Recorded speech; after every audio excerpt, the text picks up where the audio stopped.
Bismillahirrahmanirrahim. Assalamualaikum warahmatullahi wabarakatuh.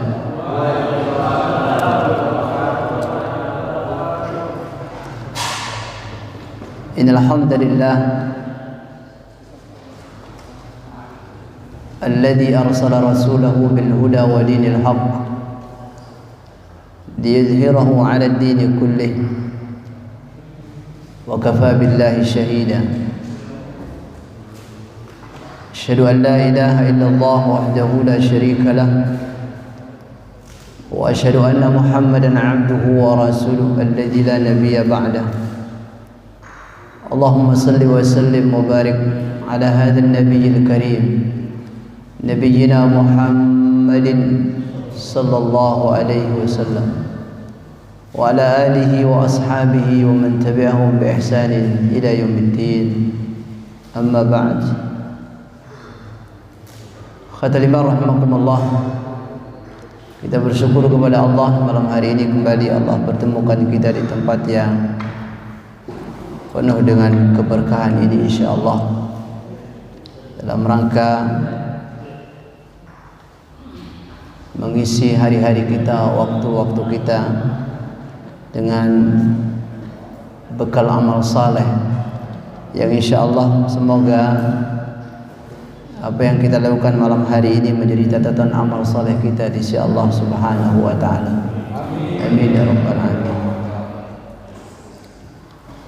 Selawat dan salam kita sama-sama bacakan junjungan kita baginda Rasulullah Muhammad sallallahu alaihi wasallam yang kita sangat berharap semoga kelak di yaumul qiyamah kita semua mendapatkan syafaatnya.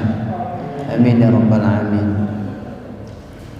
Seperti biasa kita akan tilawah bersama sebelum kita kaji. Malam hari ini kita akan buka surah Al-Baqarah surah 228 sampai 209. Silakan dibuka surah Al-Baqarah ayat 208 sampai 209.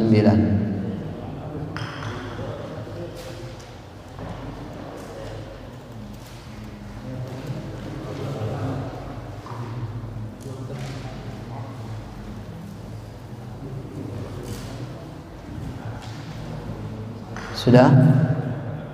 Kita tilawah sama-sama. أعوذ بالله من الشيطان الرجيم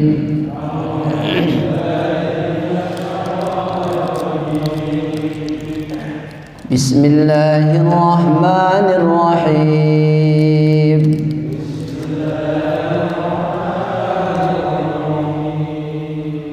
يا أيها الذين آمنوا ادخلوا في السلم كافة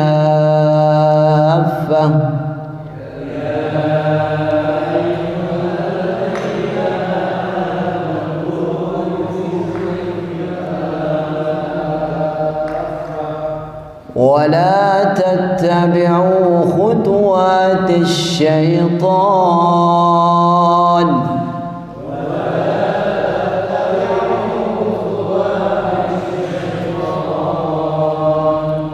إنه لكم عدو مبين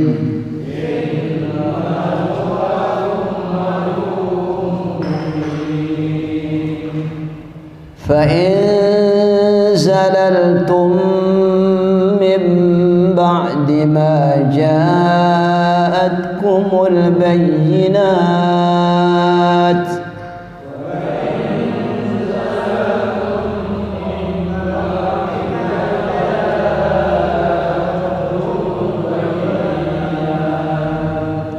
فاعلموا أن الله عزيز حكيم.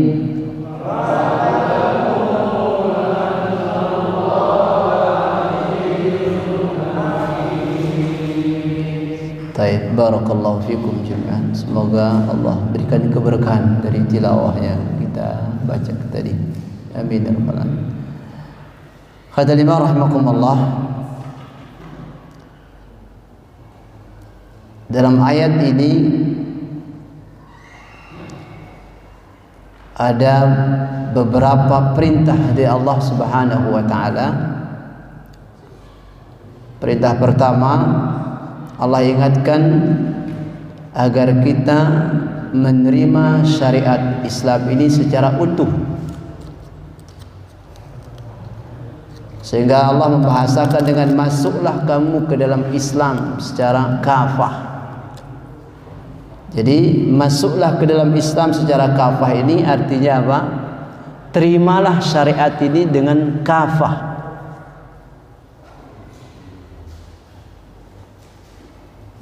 Kewajiban untuk menerima syariat ini dengan kafah. Ya. Ini yang pertama. Sehingga Allah katakan, ya ayyuhalladzina amanu dukhulu fis-silmi kafah. Lalu yang kedua, Allah ingatkan dalam ayat ini juga untuk tidak pernah kompromi dengan syaitan, untuk menjadikan syaitan sebagai musuh abadi.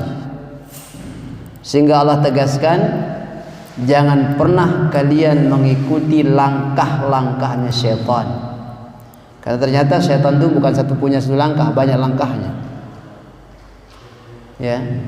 Jadi Allah katakan, jangan pernah kalian mengikuti langkah-langkah syaitan.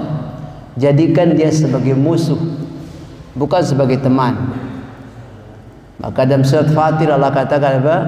Inna syaitana lakum aduun fattakhidhuhu aduwa innama yad'u hizbahu liyakunu min ashabis sa'ir.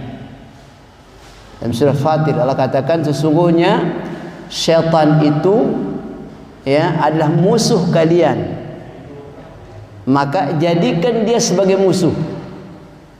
Fattakhidhuhu aduwa. Kenapa? Karena syaitan itu 24 jam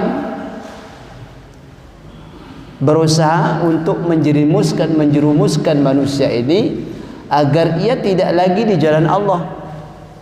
24 jam dia berpikir bagaimana cara membuat manusia ini keluar dari jalan kebenaran. Maka Allah tegaskan, jadikan dia sebagai musuhmu. Karena apa? Innama yad'u hizbahu. Karena setan itu akan terus yad'u itu pakai mudhari'. Mudhari' itu artinya 24 jam. Terus dia akan menggoda, membisikkan ya manusia ini agar dia tidak lagi di jalan Allah. Ya. Liyakunu min ashabis sa'ir. Nah, kalau sudah manusia ini tidak lagi di jalan Allah, tidak lagi di jalan kebenaran, tidak lagi dalam syariat, ya syariat ajaran yang benar, maka dia mau tidak mau nanti akan menjadi temannya syaitan itu di namanya neraka sa'ir. Ashabus sa'ir itu nama neraka. Ya. Innama yad'u hizbahu liyakunu min ashabis sa'ir. 24 jam dia akan menggoda, mengajak ya, agar menjadi teman nanti di neraka sa'ir. Itu bedanya. Kalau Allah beda. Kalau Allah yad'u ilal jannah. Kalau Allah itu mengajak menyeru kepada surga. Tapi kalau setan mengajak menyeru kepada neraka. Nah, itu bahasa gampangnya. Nah, karena semenjak dia dikeluarkan oleh Allah dari surganya Allah, iblis ini, setan ini bersumpah di hadapan Allah. Ya, bersumpah untuk menggoda, merayu, menjerumuskan Bani Adam. Nah, maka dalam ayat ini Allah ingatkan, jangan pernah kalian mengikuti langkah-langkahnya setan. Itu yang kedua. Tapi apa kata Allah? Allah sudah kasih kita peringatan. Allah sudah kasih kita jalan. Tapi kata Allah, fa in zalaltum. Ayat berikutnya. Fa in zalaltum min ba'di ma ja'atkumul bayyinat. Kalaupun kalian tetap saja kekeh ngotot, tetap saja enggak peduli juga. Tetap saja kalian menyimpang, ya, enggak mau diingatkan, padahal sudah Allah datangkan, ya, kepada kalian bukti-bukti kebenaran. Jadi kata Allah, tetapi kalau kalian tetap juga menyimpang dari Allah, menyimpang dari aturan Allah, menyimpang dari syariat Allah dan Rasulnya, ya, padahal apa? Kata Allah, sudah datang di tengah-tengah kalian, sudah kami datangkan di tengah-tengah kalian, yaitu apa? Al-bayyinat, kebenaran. Dan salah satu kebenaran itu adalah diutusnya baginda Rasulullah sallallahu alaihi wasallam di tengah-tengah manusia ini. Maka Rasulullah di ayat yang lain di surat An-Nisa, Rasulullah disebut dengan burhan. Rasulullah disebut dengan burhan, bukti kebenaran. Kata Allah, qad ja'akum burhanum min rabbikum. Telah datang di tengah-tengah kalian burhan, bukti kebenaran. Kata para ulama, At-Tabari tafsirnya mengatakan burhan di sana adalah baginda Rasulullah Muhammad sallallahu alaihi wasallam. Jadi Rasulullah sendiri sebagai bukti kebenaran. Nah, sudah diutusnya Rasulullah juga apa? Allah turunkan pedoman. Ya. Qad ja'akum burhanum min rabbikum wa anzalna ilaikum nuran mubina. Juga kata Allah, kami juga telah turunkan di tengah-tengah kalian nur. Nah, nur ini apa? Yaitu Al-Quran. Ya, nuran mubina, cahaya yang terang benderang. Jadi enggak ada alasan kita, enggak ada alasan kita untuk mengatakan atau untuk keluar mencari jalan yang lain. Enggak ada. Kenapa? Allah sudah turunkan Rasulullah, Allah sudah turunkan Al-Quran, Rasulullah sebagai burhan, bukti kebenaran, Al-Quran sebagai nur, cahaya, penerang. Jadi kalau bahasa kita, manusia ini dalam kegelapan. Saat itu dia dalam kegelapan, enggak tahu siapa yang harus disembah, siapa yang harus diibadati. Allah turunkan Rasulullah, Allah turunkan Quran, jadi terang jalannya. Jadi tahu dia mau kemana jalannya. Karena Quran itu nur, cahaya yang menerangi kegelapan, nuran mubina. Nah, apa kata Allah di ayat berikutnya? Fa ammal ladzina amanu billah wa'tasamu bih fasayudkhiluhum fi rahmatin minhu wa fadlin. Jadi siapa saja yang beriman kepada Allah, yang telah mengutus Rasulnya, yang telah menurunkan cahaya itu Quran tadi. Karena itu iman. Dia beriman kepada Allah sebagai zat, sebagai Rabb yang telah mengutus seorang nabinya, seorang rasulnya, burhan tadi. Lalu dia beriman juga kepada Al-Quran yang telah diturunkan kepada Rasulullah tadi. Dia pegang teguh-teguh, dia ambil, dia eratkan, ya, dia pegang dengan erat. Wa tasamu bih. Ya, maka apa kata Allah? Orang-orang ini Allah pastikan fasayudkhiluhum fi rahmatin min wa fadlin. Allah akan masukkan mereka ke dalam kelompok hamba-hambanya yang mendapatkan rahmat dan kasih sayangnya Allah. Kedua, Allah akan masukkan mereka ke dalam kelompok hamba-hambanya yang mendapatkan keistimewaan dari Allah. Jadi itu, ketika kita mau kembali kepada Allah, kembali kepada Rasulullah sebagai utusan Allah. Nah, maka di ayat kedua ini Allah tegaskan, ya, kalau kalian tidak juga mau kembali kepada Allah, tidak juga mau kembali kepada syariat Allah, aturan Rasulullah, ya, tidak juga kalian, ya, menjauh dari syaitan, maka silahkan saja kata Allah. Tetapi apa? Tapi kami sudah turunkan al-bayyinat, ya, kebenaran. Jadi kalau nanti Allah tanyakan oleh proses setelah sana kembali kita nggak punya alasan. Kita tidak punya alasan untuk mengatakan saya tidak tahu, nggak ada. Kenapa? Karena Allah sudah turunkan Rasul, Allah sudah turunkan Al-Quran, jadi nggak ada. Maka apa kata Allah? Fa'lamu annallaha azizun hakim. Ketahuilah sungguhnya Allah adalah zat yang maha perkasa dan zat yang maha bijaksana. Nah, khadalima rahimakumullah, ini yang bisa kita ambil sementara dari ayat ini. Pertama, mari taati syariat ini, masuklah ke dalam Islam ini secara utuh, jangan diambil separuh-separuh. Jadi utuh kita masuk dalam syariat itu. Artinya apa? Siap diatur, bahasa gampangnya. Jadi kalau kita sudah menyatakan keislaman kita, ayat ini kan mengatakan silm, karena silm di sana itu Islam. Nanti kita lihat tafsirannya. Jadi setelah Anda masuk ke dalam Islam, menyatakan keislaman Anda, maka tidak ada pilihan lain kecuali tunduk terhadap syariat Allah. Kira-kira gitu bahasa gampangnya. Maka apa kata Allah dalam Al-Quran dan ayat yang lain? Setelah kita menyatakan keislaman kita, lalu setelah kita menyatakan keimanan kita, apa kata Allah dalam surat Al-Ahzab? Ya, innama kanal, sesungguhnya orang-orang yang beriman, ya, kanal mukmin, orang-orang yang beriman,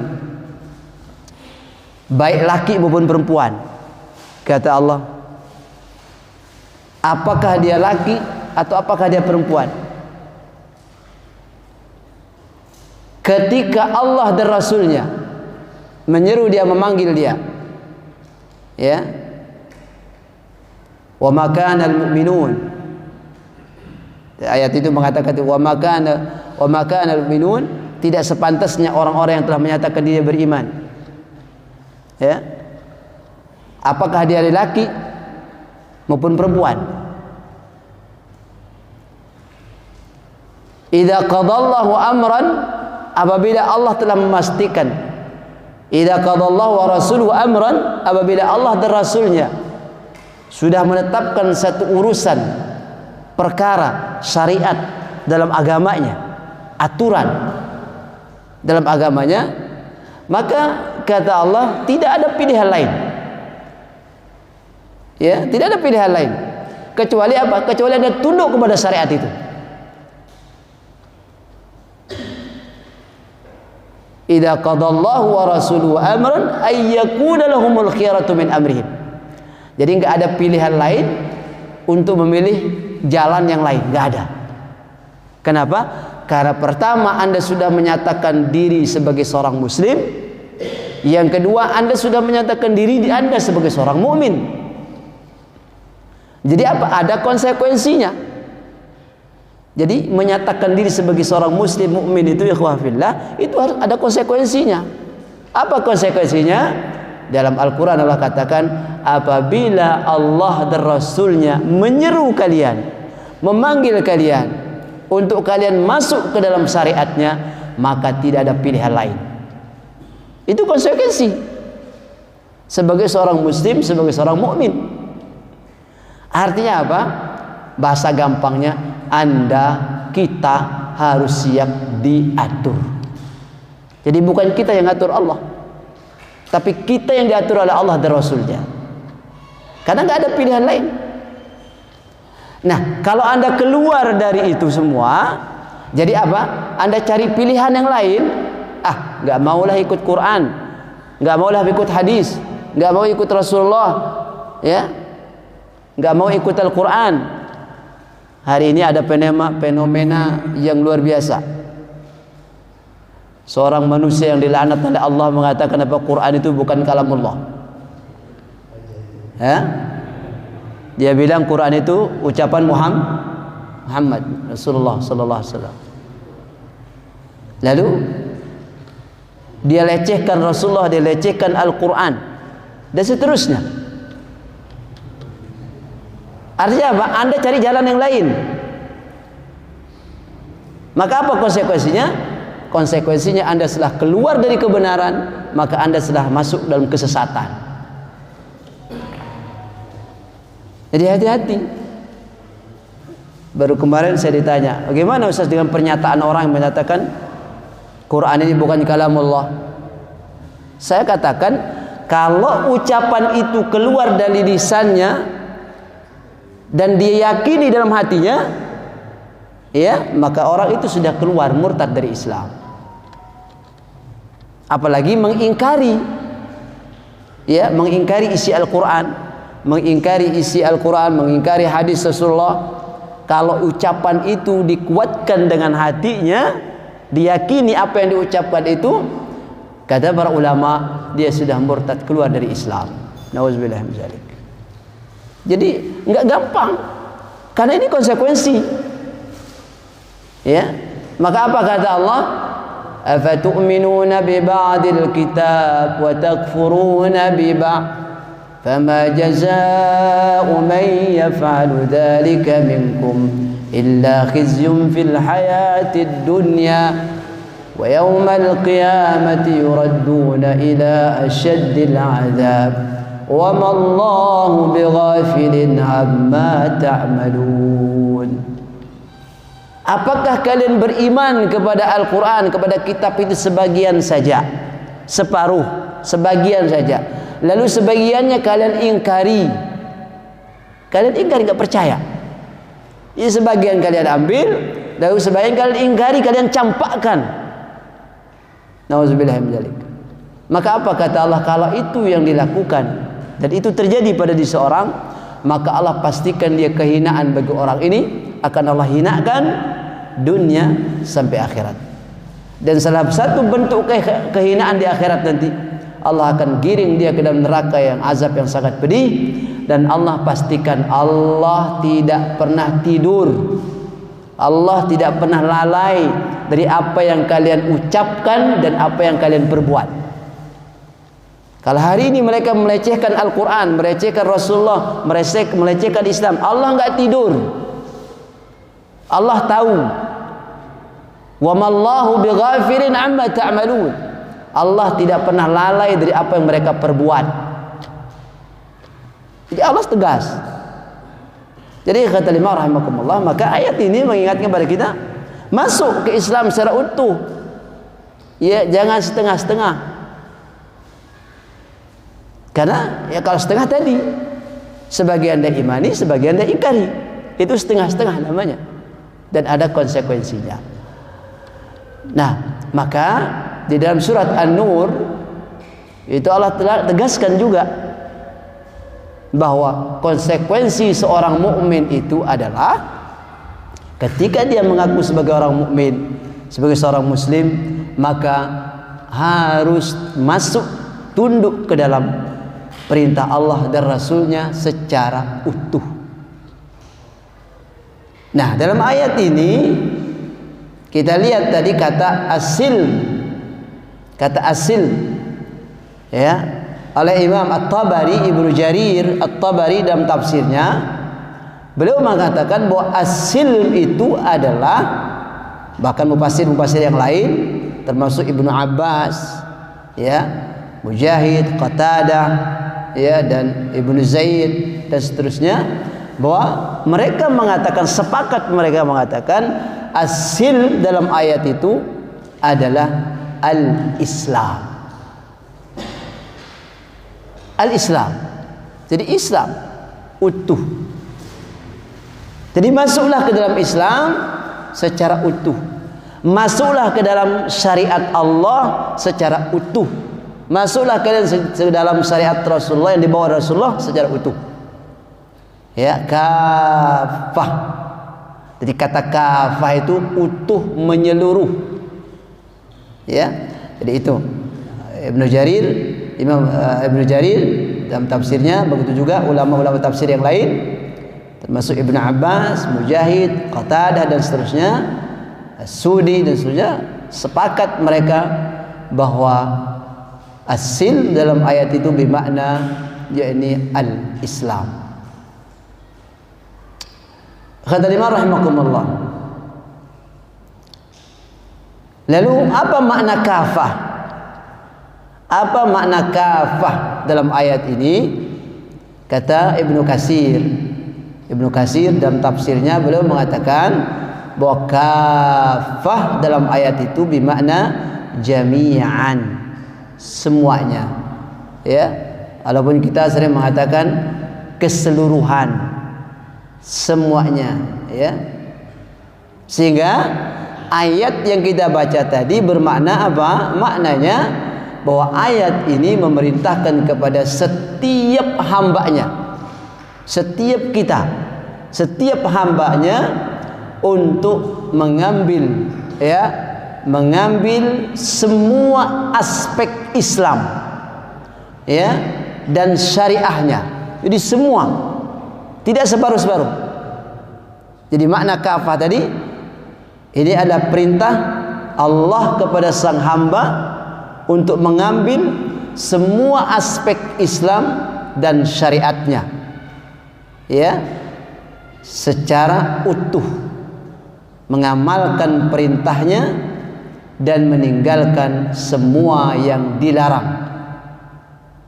Jadi konsekuensinya itu, ketika kita sudah masuk secara utuh, maka konsekuensinya apa? Jalankan semua perintahnya, tinggalkan semua yang dilarangnya. Itu pun mastata'tum, sesuai dengan kemampuan kita.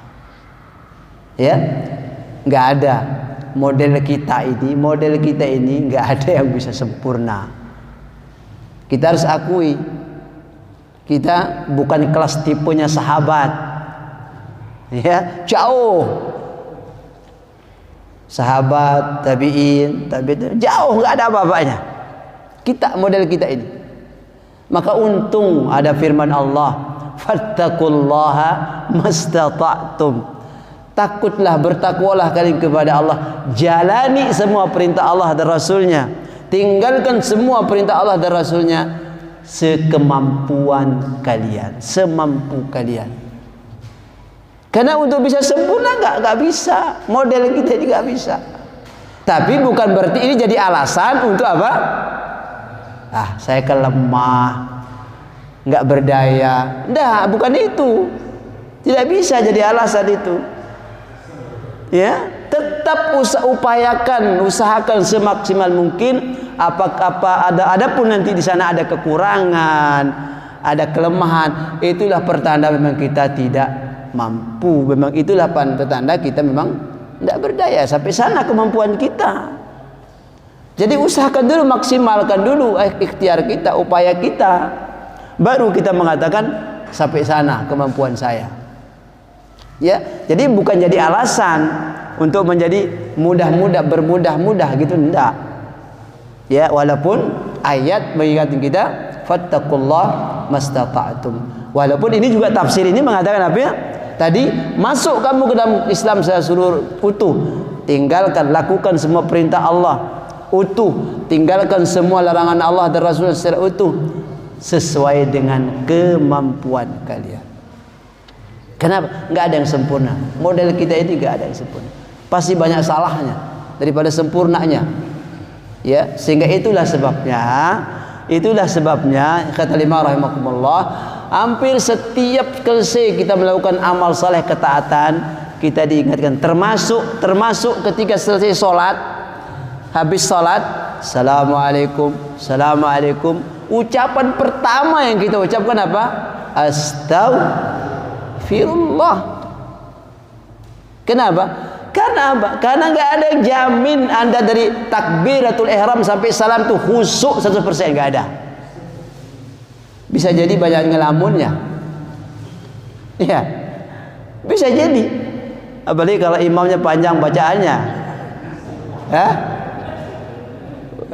Iya, kapan rukuknya, kapan sujudnya, begitu pikirannya. Iya. Imam panjang bacaannya, kalau enak, kalau nggak enak tambah parah lagi gitu. Tambah kacau lagi. Kapan rukuknya gitu ya. Jadi ini menunjukkan apa? Betapa kita nggak sempurna. Ya. Jadi habis sholat kita ucapkan apa? Assalamualaikum. Kita ucapkan apa? Istighfar. Minta ampun kepada Allah. Kenapa? Saya yakin ya Allah salat saya belum sempurna. Memang kenyataannya begitu. Masa saya Pak kalau salam itu yang kepikir ya Allah salat saya bisa diterima enggak gitu. Itu yang kebayang. Jadi memang harus begitu. Semua ibadah, hampir semua ibadah. Kita puasa, kita udah lewat puasa kemarin. Coba kita cek puasa kita sehari-hari. Kayaknya jauh dari sempurna, ya gitu ya. Iya, memang kenyataannya. Tapi kan kita cuma bilang, ya Allah cuma ini yang bisa saya persembahkan. Ini kemampuan saya. Dan tetap kita berharap ya Allah, taqabbal minna. Terima ya Allah walaupun apa adanya. Gitu loh. Jadi mungkin kita akan sering mengatakan ya Allah, beginilah adanya ibadah saya. Tapi kalau kau nggak terima ya Allah, betapa ruginya saya. Ya mengibah, memang kita harus mengibah kepada Allah itu. Ya harus mengibah. Ya. Karena begitu kondisi kita. Jadi makanya Ibnu Katsir dalam tafsir ini mengatakan apa?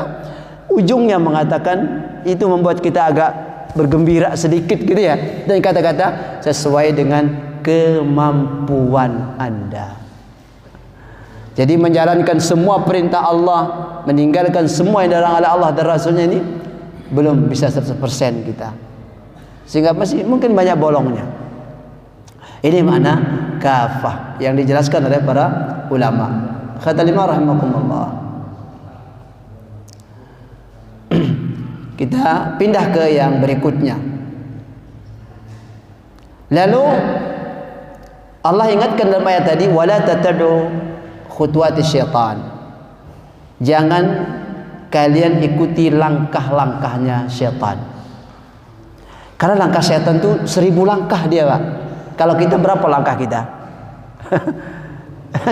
Enggak banyak langkah kita kan? Sementara dia punya 1000 langkah. Mungkin lebih juga. Dan berbagai macam cara. Maka itulah sebabnya saya waktu kajian bahas ini ada pertanyaan seorang jamaah. Kalau gitu gimana kita bisa menghindari Ustaz dari langkah setan? Gimana kita bisa terhindar dari godaan setan ini? Saya katakan satu yang bisa kita lakukan, perbanyak doa. Kuatkan diri dengan doa. Maka coba dia dalam banyak doa diajarkan Rasulullah supaya apa? Terhindar dari setan. Sampai mau hubungan suami istri, Rasulullah ingatkan apa? Berdoa, minta kepada Allah agar Allah ya jauhkan dari setan tadi. Jadi jangan lupa doa. Jadi kekuatan doa itu, ya mau kemana, mau apa saja doa supaya apa? Jangan sampai terjerumus. Sampai apa? A'udzu bikalimatillahi tammah min syarri ma khalaq, sampai gitu kan? Aku berlindung kepadamu ya Allah. Ya, tangan setan di dalam semua amal itu ya. Ya, itu jadi memang hampir semua cara dia lakukan setan ini. Ya. Jadi kita punya langkah cuma 1 atau 2 langkah, sementara dia 1000 langkah dia punya. Ya. Maka Allah ingatkan, jangan ikuti langkah-langkah syaitan. Ya. Nah, kenapa? Apa alasannya? Sehingga Allah ingatkan jangan pernah ikuti langkah syaitan. Pertama, syaitan itu makhluk paling durhaka. Syaitan itu makhluk paling durhaka. Ya. Sehingga apa? Setiap langkah syaitan itu mengundang murkanya Allah. Ya, jadi setiap langkah setan itu mengundang murkanya Allah, karena dia adalah makhluk terdurhaka, paling durhaka. Apa buktinya? Disuruh sujud nggak bersujud, ya kan? Saking durhakanya, dan dia beralasan di hadapan Allah. Itu setan. Jadi mungkin ada pertanyaan, ada setan, ada iblis, gitu ya? Jadi apa bedanya iblis dengan setan gitu ya? Iblis itu udah dengkotnya, setan ada buahnya gitu ya. Nah, kalau kita buka surat Al-A'raf Dia nggak pakai langkah tapi arah. Ya. Jadi ketika dia diusir oleh Allah, sang iblis ini diusir oleh Allah, lalu dia berjanji di hadapan Allah untuk mencari teman sebanyak-banyaknya. Dia bersumpah di hadapan Allah, karena engkau telah menyesatkan kami ya Allah, maka aku bersumpah, aku mohon kau panjangkan usiaku. Ya, panjangkan usiaku. Dia mohon kepada Allah agar Allah panjangkan usianya. Dan Allah mengabulkan doa sang iblis. Ya, jadi dikabulkan oleh Allah. Kata Allah, fa innaka minal mundharin. Kalau begitu Anda termasuk yang dikabulkan dan dipertangguhkan umurnya. Kenapa dia minta ditangguhkan usianya? Maka setan itu gak mati, dia terus berkembang sampai hari kiamat. Karena apa? Karena dia ingin cari teman sebanyak-banyaknya. Dia berjanji di hadapan Allah, karena dia yakin dan dia pasti gak akan masuk surga untuk berikutnya. Setelah dia keluarkan dari Allah dari surga, maka akhirnya dia pastikan dengan mengatakan, summa la'atiyannahum min baini aydihim wa min khalfihim wa an aymanihim wa an syama'ilihim wa la tajidu aktsarahum syakirin. Aku akan datangi anak Adam, manusia itu, dari depan, belakang, kanan dan kiri. 4 arah, 4 penjuru ini dia pakai. Tidak langkah lagi di penjuru. Ya, 4 penjuru ini dia akan pakai untuk menggoda manusia 24 jam. Dengan cara dari depan, dia cara Ibnu Abbas dalam tafsir At-Tabari mengatakan dengan cara menanamkan keraguan kepada setiap Bani Adam tentang akhirat. Jadi ragukan mereka supaya nggak percaya kubur, nggak percaya siksa kubur, nggak percaya siksa neraka, nggak percaya nikmat kubur, nggak percaya surga dan seterusnya. Ditanamkan. Itu cara. Kata Ibnu Abbas menjelaskan dalam tafsir At-Tabari. Lalu kalau nggak berhasil, dia tanamkan dari belakang lagi dengan cara menanamkan kepada Bani Adam, kepada semua manusia, agar dia lebih cinta dunia ketimbang akhirat. Sehingga apa? Dia akan lakukan apa saja demi mendapatkan dunia, dengan cara dia tidak peduli halal maupun haram. Belakang. Tidak berhasil dari kanan. Kata Ibnu Abbas dalam tafsirnya At-Tabari, dari kanan dia akan goda, dia bisikkan kepada Bani Adam supaya apa? Menganggap segala sesuatu yang berhubungan berbau ibadah dianggap sepele. Bahkan bila perlu tinggalkan saja. Enggak perlu sholat, enggak perlu puasa, enggak perlu silaturahim, enggak perlu ngaji, enggak perlu duduk di majelis ilmu. Pokoknya enggak perlu yang ibadah. Padahal ibadah ini inti dari penciptaan kita. Sehingga Allah katakan apa? Wa'bud rabbaka hatta ya'tiyakal yaqin. Beribadahlah, sembahlah Rabbmu sampai kalian menghadap kepada Allah, sampai ajal menjemputmu. Jadi ibadah itu enggak ada berhentinya kecuali kalau Allah sudah cabut nyawa kita. Surat Al-Baqarah Allah katakan, ya ayuhan nas u'budu rabbakum alladzi khalaqakum walladzina min qablikum la'allakum tattaqun. Hai manusia, sembahlah Rabbmu, ya, sebagaimana Allah telah menciptakan, ya, orang-orang sebelum kamu, ya. Ya ayuhan nas u'budu rabbakum alladzi khalaqakum, yang telah menciptakan kalian dan telah menciptakan orang-orang sebelum kalian, la'allakum tattaqun, agar kalian menjadi hamba-hamba Allah yang bertakwa. Jadi ibadah itu penting. Jadi harus seorang mukmin muslim itu 24 jam, tidak boleh sia-sia hari waktunya kecuali untuk ibadah. Lalu yang terakhir, kata Ibnu Abbas, ketika dia tidak berhasil dari kanan, maka dia akan mendatangi dari arah penjuru, yaitu penjuru atau arah kiri, dengan cara menanamkan kepada setiap Bani Adam agar gemar, suka bermaksiat, senang lakukan dosa. Nauzubillah min dzalik. Dan memang hampir semua dosa maksiat itu tidak ada yang tidak enak. Dan itu salah satu perangkatnya setan. Orang kalau sudah doyan maksiat, Pak, tambah hari tambah senang, tambah nikmat maksiat. Nauzubillah min dzalik. Kenapa? Karena di sana ada perangkat iblis setan. Maka kalau itu sudah terjadi, nauzubillah, maka kita akan tergiring ke jalan kesesatan. Nah, ada dua arah yang tidak bisa dia lalui oleh iblis, oleh setan ini. Itu arah atas dan arah bawah. Kenapa? Kata para ulama, arah atas karena ketika kita nyambung connect dengan Allah, maka iblis setan itu tidak akan mampu. Kenapa? Anda nyambung dengan Allah, selalu ingat kepada Allah, ya, maka Allah akan mengawal Anda ketika Anda nyambung connect dengan Allah. Tapi kalau Anda lupa dengan Allah, itu kesempatan dia. Maka dia nggak bisa, dari atas nggak bisa. Ketika orang, ya, nyambung dengan Allah, dia banyak zikir, dia banyak istighfar, dia banyak solawat, dia banyak tahmid, tahlil, tidak akan bisa digoda oleh iblis setan. Begitu juga dari arah bawah, tanah itu simbol bahwa kita semua akan kembali ke tanah. Orang kalau sudah ingat tanah, kembali akan tanah, ingat mati.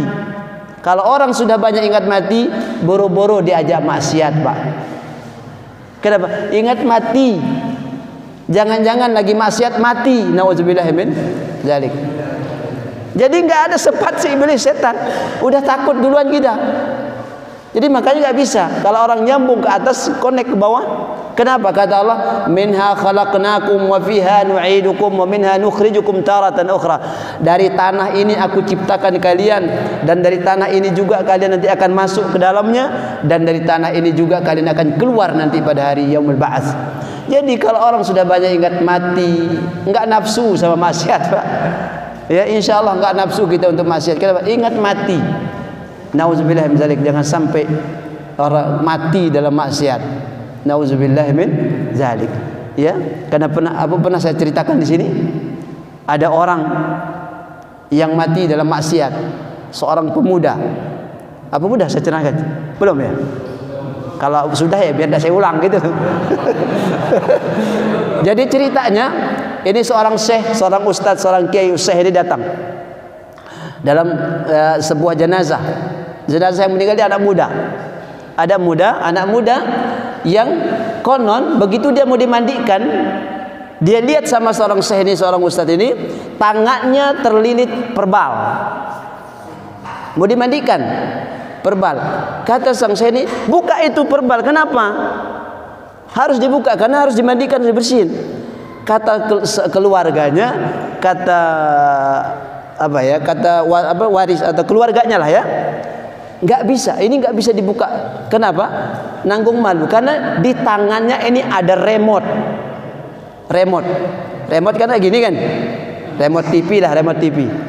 Ini ada remote yang mati di saat lagi dia nonton film porno.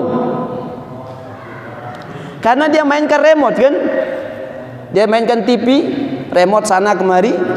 Ini di saat dia menonton film yang gak bagus tadi, Allah murka, Allah cabut nyawanya, dan saat itu ini remote tidak bisa kebuka. Ini bentuk kemurkaan Allah, ya. Jadi hati-hati, ya. Kita nggak tahu maksiat itu apa yang maksiat kita lakukan, lagi ngapain.